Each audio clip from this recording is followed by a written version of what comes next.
আজকে হঠাৎ করে কেকের বায়না হয়ে গেল কি না, বাটারস্কচ হাফ আর হাফ হচ্ছে হোয়াইট ফরেস্ট। এটা ছিল আমার বোনেদের বায়না। আর আজকে যে কেকটা আমি রেডি করতে চলেছি সেটা হচ্ছে আমার দুটো পুচকু পুচকির বার্থডের, মানে বার্থডেটা চলে গেছে ওদের, কিন্তু বার্থডেটা লেটে সেলিব্রেট করা হয়েছে বাপের বাড়িতে। আমরা দুই বোন মিলেই করেছিলাম।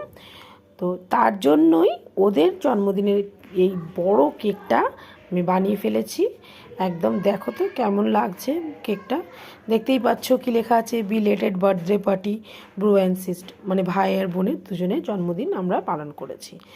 তোমাদের কেমন লাগলো ভিডিওটা আমাকে অবশ্যই কমেন্ট করতে ভুলো না একদম। আর যদি ভিডিওটা ভালো লাগে থাকে তো প্লিজ আমার চ্যানেলটাকে সাবস্ক্রাইব করে অবশ্যই পাশে থেকো। আর নিচের বেল আইকনটা প্রেস করে দিও, যাতে নতুন নতুন ভিডিও আমি তোমাদের সামনে নিয়ে আসলে সেটা তোমাদের কাছে প্রথমেই চলে যায়।